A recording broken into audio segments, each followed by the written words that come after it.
Welcome to the world of daily life stories. Don't forget to like and subscribe so you don't miss new stories. Enjoy listening. A quiet afternoon in Greenwood Park. The sun cast a golden glow over Greenwood Park, a sanctuary of calm nestled in the heart of the bustling city. It was a place where families picnicked under towering oaks, joggers traced the winding paths, and the occasional artist set up an easel to capture the beauty of nature. For many, it was a refuge from the demands of daily life. Among the park's regular visitors was Clara Bennett, a spirited 73-year-old woman with warm brown eyes and a crown of silver-streaked curls. Clara had lived a life of quiet resilience. Having raised 3 children as a single mother while working as a nurse, she was no stranger to hard work or hardship. Her afternoons in Greenwood Park were sacred, a time to sit by the pond, feed the ducks, and reflect on a life filled with both challenges and triumphs. That afternoon, Clara arrived at her favorite bench, carrying a small cloth bag filled with breadcrumbs. The ducks quacked eagerly as she tossed bits of bread into the water, smiling at their lively antics. She watched children chasing each other across the grass and a young couple laughing as they shared an ice cream cone. It was a scene of unfiltered joy, a reminder of the simple pleasures life could offer. Unbeknownst to Clara, however, storm clouds were gathering on the horizon of her peaceful day. The officers arrive. Officer Blake, a tall man with a stern demeanor, and his partner, Officer Carter, younger but equally authoritative, patrolled the park on foot. Their presence often elicited mixed reactions. Some felt reassured by their vigilance, while others avoided them altogether, sensing an air of intimidation in their mannerisms. As they walked past Clara's bench, Blake's gaze lingered. He nudged Carter and whispered something inaudible. The 2 officers exchanged glances, before veering off the path and heading directly toward her. Clara noticed them approaching and instinctively straightened her posture. She greeted them with a polite smile, though a flicker of unease passed through her. "Good afternoon, officers," she said warmly. Blake didn't return the greeting. Instead, his eyes narrowed as he scrutinized the cloth bag resting beside her. "What's in the bag?" he demanded, his tone sharp. Clara blinked, caught off guard by his abruptness. "Just some bread for the ducks," she replied, holding up the nearly empty bag as proof. Blake's expression hardened. "There's been a report of someone distributing suspicious substances in the park. You fit the description." Clara's heart skipped a beat. "Suspicious substances? I think there's been a misunderstanding. I've been coming here for years to feed the ducks. It's just bread, I promise." Carter stepped forward, his eyes cold. "We'll be the judge of that." The accusation. Before Clara could respond, Blake grabbed the bag from her hands and emptied its contents onto the ground. Crumbs scattered across the pavement, and a few curious ducks waddled over, pecking at the remains. "Just as I said," Clara murmured, her voice trembling slightly. "It's only bread." Blake's lips pressed into a thin line. "That's what they all say." Clara stood up, her hands raised in a gesture of innocence. "Please, officers, I'm telling you the truth. You can check my bag, my pockets, whatever you need to feel assured. But I haven't done anything wrong." But her words fell on deaf ears. Blake grabbed her arm roughly, causing her to wince. "Hands behind your back," he barked.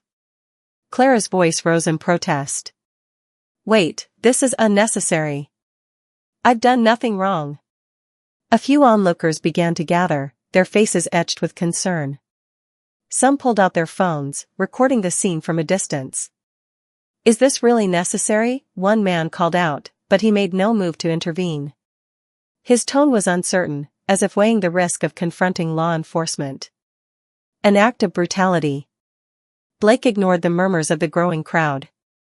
He pushed Clara toward the bench, forcing her to lean against it as he reached for his handcuffs. Her frail body struggled against his grip, but she was no match for his strength. Carter stood nearby, arms crossed, his gaze scanning the spectators. "Back off," he warned, his voice icy. "This is official police business." Tears welled in Clara's eyes as she looked around for help, but the bystanders remained rooted in place, fear and hesitation paralyzing them. Blake snapped the handcuffs onto her wrists with a harsh click. "You're under arrest for obstruction of justice and suspicion of illegal activity." Clara's voice cracked as she pleaded, "This is a mistake. Please, listen to me." As Blake pulled her to her feet, her legs gave out, and she crumpled to the ground. The officer's patience snapped. "Get up," he shouted, yanking her arm with such force that she cried out in pain. "Enter Mike Tyson." At that moment, a voice cut through the tension like a knife. "That's enough." All eyes turned toward the source of the voice. Striding toward the scene was a man of undeniable presence. Dressed in a simple tracksuit, he exuded an air of quiet strength. His face was unmistakable, even to those who weren't boxing fans. Mike Tyson, the former heavyweight champion of the world, had arrived. Mike's sharp eyes took in the scene, the elderly woman on the ground, the aggressive officers, and the fearful crowd. His jaw tightened as a surge of anger coursed through him. Memories of his own struggles with systemic injustice and discrimination flashed in his mind, fueling his resolve. Blake turned to face him, his expression a mixture of irritation and confusion. "This doesn't concern you," he snapped. "Move along." Mike's voice was calm, but his words carried weight. "It concerns me when I see someone being treated like this. Especially someone who can't defend themselves." Carter scoffed. "Do you know who you're talking to? Step back before you get yourself in trouble." Mike took another step forward, his towering frame casting a shadow over the officers. His voice remained steady, but his eyes burned with intensity. "I know exactly who I'm talking to. The question is, do you?" For a moment, there was silence. The crowd, emboldened by Mike's presence, began murmuring in agreement. The tide was beginning to turn. "The champions stand." The crowd, growing larger by the minute, stood frozen in a collective breath as Mike Tyson squared off with the officers. For the first time since the incident began, the balance of power shifted. Blake and Carter, both visibly annoyed, realized that the man confronting them wasn't just another bystander. This was Mike Tyson, a name that carried the weight of legend. Blake, his face flushed red, turned toward the former champion. "I told you to back off. This is none of your concern." Mike didn't flinch. His sharp gaze remained fixed on Blake's grip around Clara's arm. She was trembling, her face a mix of fear and disbelief, her silver curls matted against her forehead as she struggled to stay upright. Mike clenched his fists instinctively but took a deep breath, choosing his words carefully. "What's my concern," Mike said, his voice steady as steel, "is watching two grown men treat an innocent woman like a criminal. She's done nothing wrong. Let her go." The crowd began to murmur in agreement. A teenage boy whispered, "That's Mike Tyson," while an older man called out, "Yeah, listen to him. She's just an old woman." The officers, however, weren't backing down. Carter stepped forward, his arrogance undeterred by Mike's presence. "You don't get to decide what's right or wrong here. We're doing our job." Mike shook his head, his eyes narrowing. "Your job? Tell me, what part of your job involves throwing a grandmother to the ground?" Carter's jaw tightened. He turned to Blake as if to silently confer, but the mounting tension wasn't in their favor. The murmurs of the crowd were growing louder, and more phones were now pointed at the scene, recording every word, every move. Memories of the past. As Mike stood there, something deeper stirred within him. The sight of Clara, frail, helpless, and humiliated, tugged at old wounds that had never truly healed. He saw himself in her. The powerless kid from Brownsville, Brooklyn, who'd grown up being looked down upon, accused of things he didn't do, and dismissed as just another problem child. He remembered the bullies in the neighborhood, the teachers who gave up on him, and the police who assumed guilt based solely on where he was from. The rage that fueled his boxing career had been born in those moments of helplessness. Clara's pleading eyes mirrored the pain he had once carried. Mike had spent years rebuilding himself, not just as a fighter but as a man. He had learned that true strength wasn't just about throwing punches in the ring, it was about standing up for those who couldn't fight for themselves. And right now, Clara needed someone to stand for her. A warning unheeded. Blake, oblivious to the shift in momentum, turned back to Clara. "Get up," he barked, yanking on her arm again. This time, her cry of pain was sharper, and it sent a jolt of fury through Mike's chest. The crowd gasped audibly, and someone yelled, "Stop it." Mike had seen enough. He stepped forward, his towering presence eclipsing Blake. "Take your hands off her," Mike growled, his voice low but powerful. Blake turned sharply. "You threatening me?" "I don't need to threaten you," Mike replied coolly. "I'm giving you a chance to do the right thing. Let her go. Now."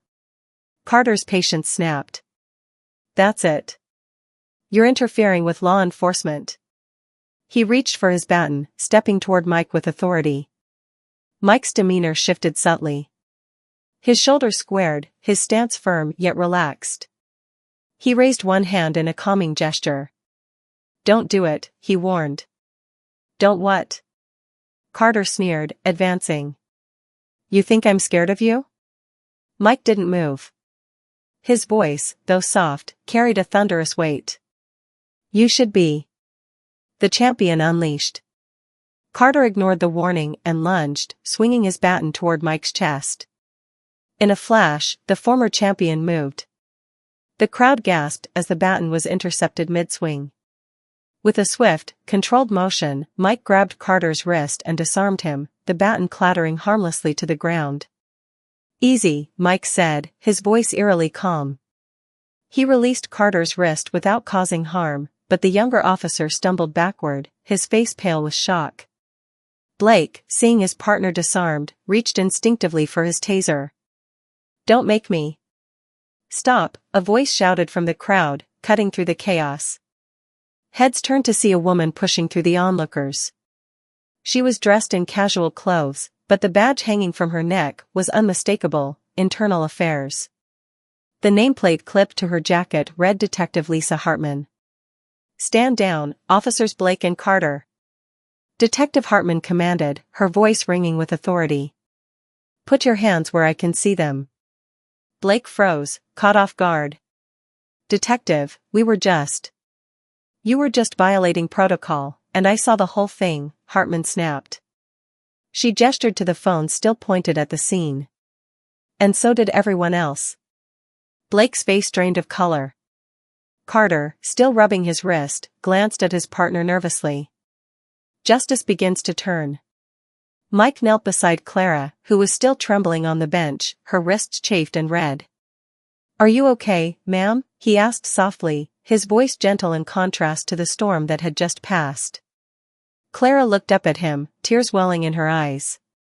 You saved me." "Thank you." Mike offered her a small, reassuring smile. "No one deserves to be treated like that." Detective Hartman approached, taking in the scene with a look of disgust. "Mrs. Bennett, my name is Detective Hartman. I'm with Internal Affairs. You're safe now. These officers will be dealt with." Blake opened his mouth to argue, but Hartman cut him off. "I suggest you stop talking and start calling your attorney." The crowd erupted into cheers and applause. People stepped forward, offering Clara water and comfort. A man in his 50s shook Mike's hand, his voice breaking with emotion. "Thank you for standing up. You're a hero, Mike." Mike shook his head humbly. "I'm just a man who did what anyone should do." A moment of reflection. As the scene calmed and officers from another precinct arrived to escort Blake and Carter away, Mike sat quietly next to Clara. The chaos had subsided, leaving only the whispers of the crowd and the warm sunlight filtering through the trees. "You were so brave," Clara whispered, wiping her eyes. Mike looked out at the pond, the ducks still paddling along as if nothing had happened. "Sometimes it's not about bravery," he said quietly. "Sometimes it's just about doing what's right." Clara smiled weakly, nodding. "The world needs more people like you, Mr. Tyson."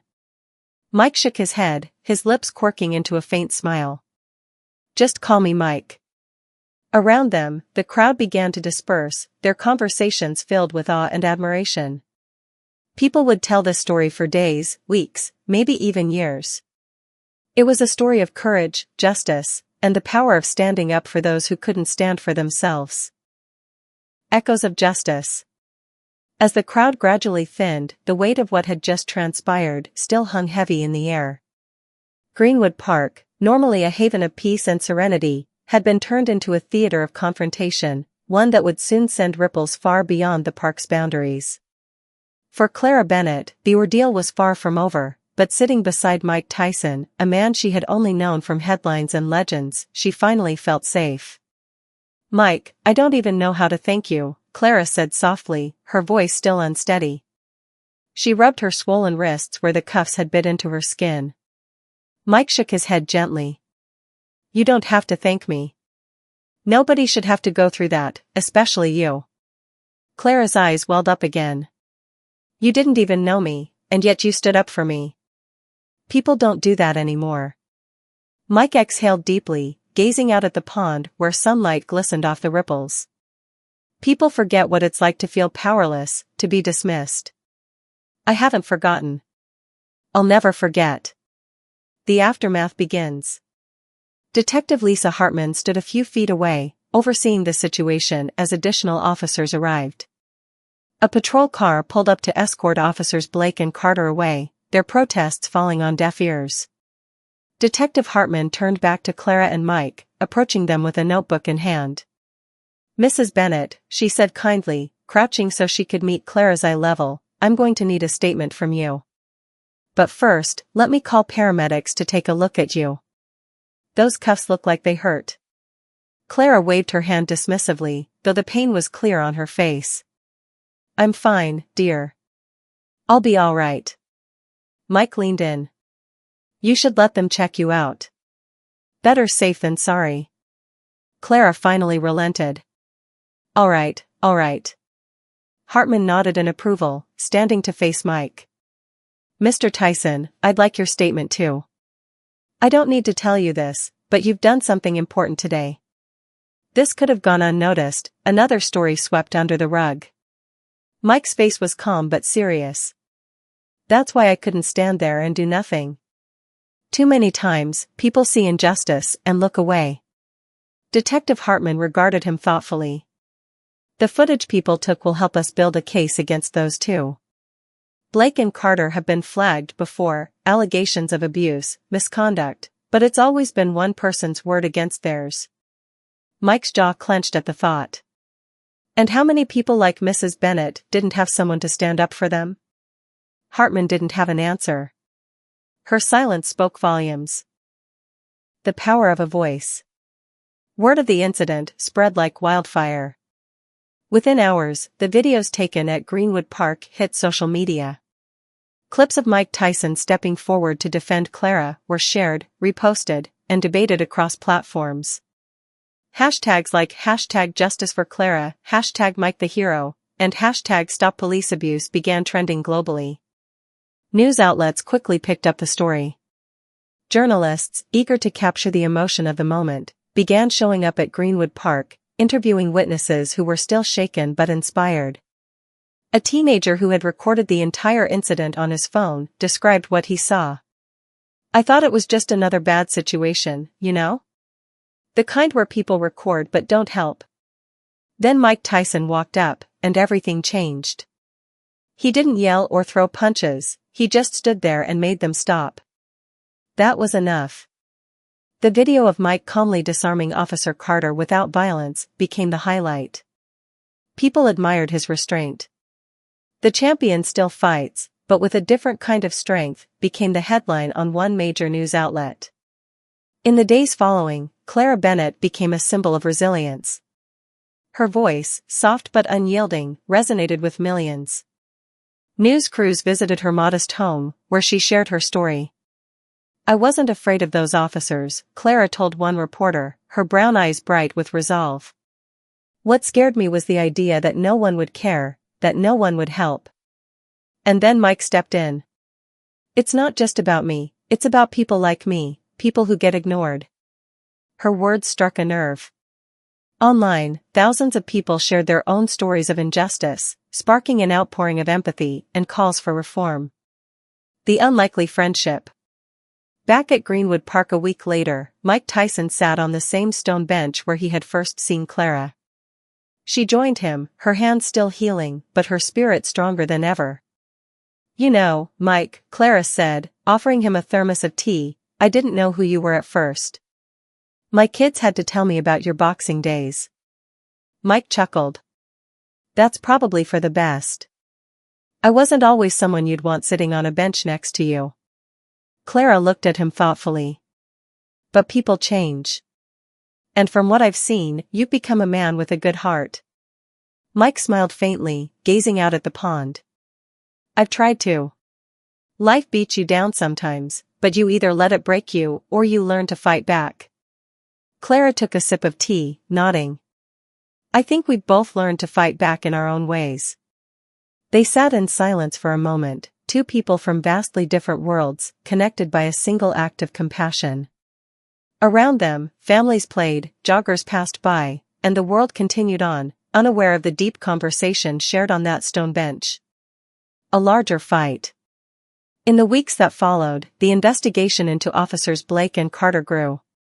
Video evidence, witness statements, and Clara's quiet testimony painted a damning picture.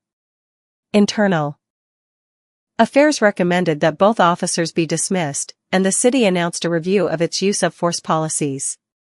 Mike Tyson was asked repeatedly by reporters if he'd consider advocating for broader reform. At first, he was hesitant. "I'm just a guy who saw something wrong and stepped in," he told a journalist. But as Clara continued to speak publicly, sharing her story on platforms and inspiring others to stand up, Mike realized that his voice, like his fists in his prime, still carried power. At a press conference organized by Clara's family, Mike stood beside her as she addressed a room packed with journalists. "We need to look out for one another," Clara said firmly. "The world doesn't change because one person stands up. It changes when we all decide enough is enough." Mike stepped to the podium after her. His presence alone silenced the room. "Clara's right," he said, his voice steady but full of emotion. "This isn't about me or even about what happened that day. It's about making sure it doesn't happen again. People need to know they're not alone." The ripple effect. Clara's story, once just a quiet incident in a peaceful park, became a catalyst for change. People around the world shared their experiences, called for accountability, and supported reforms in their own communities. For Mike Tyson, it was a humbling reminder of his purpose beyond the ring. He didn't need gloves or a title to make an impact, just the willingness to stand up when it mattered most. And for Clara Bennett, the ordeal transformed her into an unlikely symbol of hope. She found strength in her voice, a voice that inspired countless others to speak up. As the sun set over Greenwood Park one evening, Clara and Mike sat on their bench once more. "Funny, isn't it?" Clara mused. How a moment that felt like the end turned into a new beginning. Mike smiled, his gaze soft.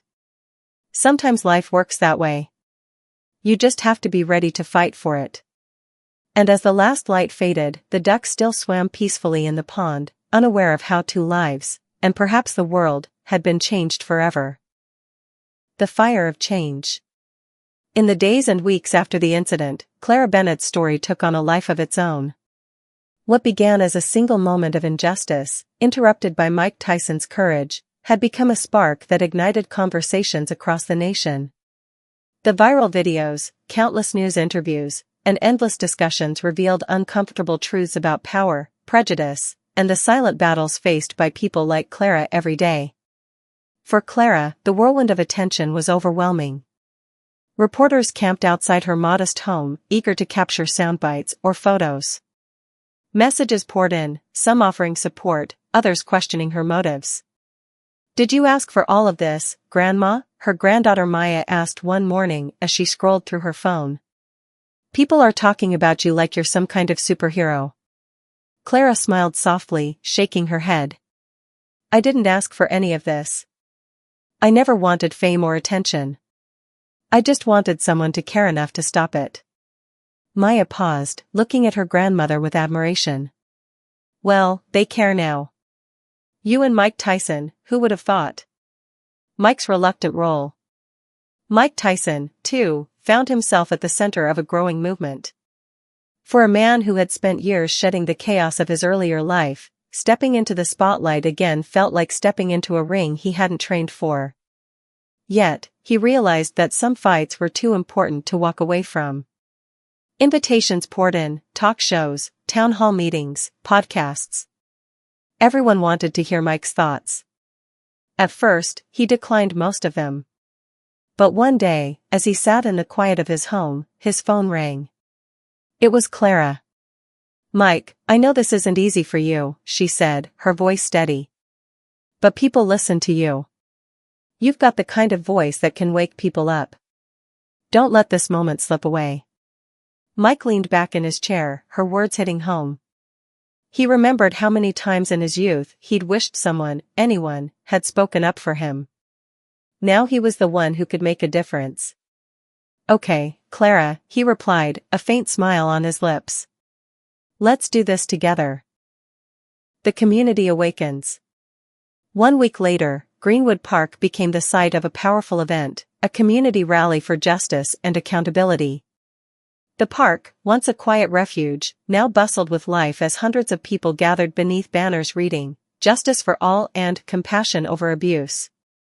The crowd represented people from all walks of life, young and old, different races and religions, families, activists, and everyday citizens who had been moved by Clara's story. Many carried homemade signs. Stand up, speak out. No more silent suffering. Real heroes take a stand. At the heart of the crowd stood a makeshift stage, where Clara and Mike sat side by side. The crowd roared with applause as Mike approached the microphone, his tall frame radiating a quiet but unmistakable strength. I'm not a politician, Mike began, his voice deep and steady. I'm not an activist. I'm just a man who saw something wrong and decided to do something about it. The crowd fell silent, hanging on his every word. I've spent most of my life fighting, Mike continued, his gaze sweeping across the sea of faces. But I'm here today because not every fight happens in the ring. The real fights are the ones we see out here, when someone's being mistreated, ignored, or left alone to suffer. He paused, his voice softening. I saw Clara that day, and I thought, what if that was my mother? My grandmother? What would I do? And the truth is, we shouldn't wait for someone like me to show up. We all need to be ready to stand up for what's right. The crowd erupted in cheers and applause. Clara smiled proudly, her heart swelling with gratitude. When the noise died down, Mike looked at the crowd one last time. Don't let this be just another story. Let it be the beginning of something bigger. You're stronger than you think. We're stronger when we stand together. Clara's moment to speak. Then it was Clara's turn. She stepped up to the microphone, leaning on her cane for support, and looked out at the crowd. Most of my life, I've been invisible, she began softly. People walk past you when you're old, when you're poor, when they think you don't matter. I sat on that bench that day, just feeding the ducks, when suddenly, I was accused of being something I'm not. I was scared, yes, but mostly, I was tired. The crowd fell silent. Clara's voice grew stronger. Tired of being ignored. Tired of people assuming they know who I am. Tired of nobody speaking up. But then someone did. Mike didn't know me, but he chose to help me. And now, I'm asking all of you to help someone else. She pointed to the crowd, her hands trembling but firm. Change doesn't happen because of one big moment. It happens in the small ones, when you decide to step up, to speak out, to care. Don't wait until it's too late. Be brave. Be kind. Tears filled the eyes of many in the crowd. They cheered so loudly that it seemed the entire city could hear. The movement gains momentum. The rally marked a turning point. Clara and Mike's actions became a symbol for a larger movement. Across the country, discussions about police conduct, systemic abuse, and community accountability grew louder. People began organizing similar rallies, workshops, and petitions, calling for reforms. Clara, once an unassuming elderly woman living a quiet life, found herself at the heart of this wave. Schools invited her to speak, activists reached out for guidance, and families sent her letters of gratitude. "I didn't do anything special," Clara often said in interviews. "Mike was the hero that day. I just told my story." But as the world would see, stories have power. Clara's voice became the voice of countless others who had been silenced for too long. Mike's reflection. Late one evening, Mike sat alone in his home, watching the footage from the rally on his phone. He saw himself standing beside Clara, her small figure dwarfed by his own, but her voice carrying just as much weight. He smiled faintly, feeling a sense of purpose he hadn't felt in years. A knock at the door startled him. It was one of his closest friends, holding a framed photo. It was a candid shot from the rally, Mike and Clara, side by side, both smiling despite the weight of everything they had endured. "You know," his friend said, handing him the photo, "you've always been a fighter. You just found a new way to fight." Mike nodded, setting the photo on the mantel. "The world's full of battles," he said quietly. "Sometimes, you've just got to pick the right one." The ripple effect continues. Clara's story and Mike's intervention had transformed Greenwood Park from a quiet space into a symbol of change. It wasn't just about two people, it was about every individual who had ever felt powerless, unheard, or dismissed. The fight wasn't over, but the ripple effect had begun. And all it took was one afternoon, one act of courage, and one voice that refused to be silenced. The legacy of courage. Months passed since the day Clara Bennett sat peacefully on that stone bench in Greenwood Park, unaware that her quiet afternoon would become the catalyst for something far greater than herself. What began as an act of injustice, followed by Mike Tyson's intervention, had blossomed into a movement. It was no longer just Clara's story, it was a story shared by countless others, amplified by the voices of those who had been silent for too long. The park, once a symbol of peace overshadowed by an incident of abuse, had transformed. A small plaque now stood near Clara's bench, its inscription simple yet profound. "Injustice anywhere is a threat to justice everywhere. Dedicated to those who stand up when others cannot." The plaque didn't mention Mike Tyson by name, nor did it single out Clara. Instead, it represented everyone who had ever chosen courage over silence. And while the park looked the same, its atmosphere felt different. It was as though the people who walked through its pathways had absorbed the message written there. Clara, a new purpose. Clara Bennett's days of feeding ducks at Greenwood Park were now filled with a new sense of purpose. Though her wrinkled hands still held on to her cane, they also carried weight far beyond their years. She traveled to schools, town halls, and community meetings, sharing her story not to garner sympathy, but to inspire. On one particular afternoon, Clara stood in front of a group of teenagers at a local high school. The students had watched videos of her story in their classrooms and sat quietly as she addressed them. "I'm no hero," she began, her voice steady but soft. "I'm just a woman who sat on a bench one day, living her life, when everything changed. What happened to me could have happened to anyone, your grandmother, your mother, even you." The students listened intently. Clara continued, her words carrying the gravity of her experience. "The world will try to convince you that someone else will step in when things go wrong. But what happens when no one does? Will you be the one to look away, or will you be the one to stand up?" A hand went up in the back of the room. It was a young girl with shy eyes and a hesitant voice. "Mrs. Bennett, what gave you the courage to keep going after what happened?" Clara smiled, warmth in her eyes. "I learned that courage doesn't always roar. Sometimes, it's as simple as refusing to stay quiet when your voice can make a difference." Mike Tyson, a fighter for the voiceless. For Mike Tyson, the incident at Greenwood Park had marked a turning point in his life. Though his fame came from the boxing ring, his legacy now stretched far beyond it. Interviews, speaking engagements, and documentaries featured Mike not as the baddest man on the planet, but as a man who had chosen to fight a different kind of battle, a battle for those without a voice. Mike often found himself reflecting on his own journey. In one interview, he sat in a dimly lit studio across from a prominent journalist who asked him a pointed question. "Mike, why did you choose to intervene that day? A lot of people would have just walked on by." Mike took a moment, his expression serious yet calm. "Because I know what it's like to be invisible," he replied.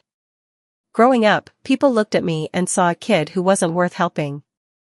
I've been on the receiving end of injustice, and I promised myself that if I ever saw it happening again, I'd step in." The journalist leaned forward. "Do you think people can change, Mike? The way you've changed?" Mike smiled faintly. "Yeah, I do. People can change, but it takes work.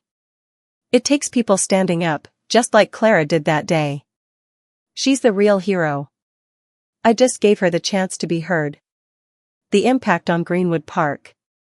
Months after the incident, the City Council held a public ceremony at Greenwood Park, announcing new initiatives to improve community police relations, ensure accountability, and prevent future abuses of power. At the heart of the event stood Clara and Mike, surrounded by city officials, activists, and families who had come to show their support. The mayor stepped forward, holding up a proclamation. "Today, we recognize that change doesn't happen in silence. It happens when ordinary people, like Clara Bennett, and extraordinary leaders, like Mike Tyson, refuse to turn away. Greenwood Park will forever be a symbol of justice, courage, and community." Clara and Mike were invited to say a few words. Clara's cane tapped gently against the stage as she approached the microphone. The crowd fell silent, waiting for the woman who had become an icon of quiet strength. "When I sat on that bench months ago, I thought I was just another face in the crowd," she began. "But what I learned is that no one is just a face in the crowd. We all matter. We all have the power to change things, no matter how small we think we are." The applause was thunderous. Mike followed, his broad frame commanding attention without effort. "This isn't just about one day or one park," he said. "It's about how we treat each other, every day. It's about looking out for the people next to you and saying, 'I won't let this happen.' That's how we change the world, one moment, one choice, one act of kindness at a time." The ripple effect continues. News of the ceremony spread far and wide, and Clara and Mike's story became a part of the public consciousness. Across the country, schools and organizations adopted programs to teach young people about standing up for justice and kindness. Greenwood Park became a landmark, not for its beauty, but for what it represented, the moment courage defeated silence. Clara received countless letters from people who had been inspired to act because of her. A woman wrote, "Mrs. Bennett, I saw what you went through, and it gave me the courage to report my own injustice. Thank you for showing me that my voice matters." Mike, too, was overwhelmed by messages of gratitude. A young man wrote, "Mike, I've always been afraid to step up when I saw something wrong. But you showed me that real strength isn't about fighting, it's about protecting. Thank you for teaching me what it means to be a real champion." A quiet afternoon revisited. 1 year later, on a warm spring afternoon, Clara sat once more on the same stone bench in Greenwood Park. The pond glimmered under the sun, the ducks swam lazily, and the laughter of children filled the air. Beside her sat Mike Tyson, his presence as steady and calm as ever. "Feels like a lifetime ago, doesn't it?" Clara said, tossing a handful of breadcrumbs to the ducks. Mike smiled. "It does. But some things don't change. You still love feeding these ducks." Clara chuckled softly. "And you still can't sit still for more than 10 minutes without someone recognizing you." Mike laughed, shaking his head. "You're not wrong about that." They sat in peaceful silence, watching the ducks drift across the water. Around them, people passed by, some stopping to glance at the small plaque that marked the significance of this quiet place. Clara turned to Mike, her voice soft. "Thank you, Mike, for being there that day." Mike looked at her, his expression warm. "And thank you, Clara, for reminding me why it matters." Together, they sat in the afternoon sun, two people whose lives had intersected in an extraordinary way. Their story had begun with injustice, but it ended with hope, a hope that inspired a nation to believe in courage, compassion, and the power of standing up when it mattered most.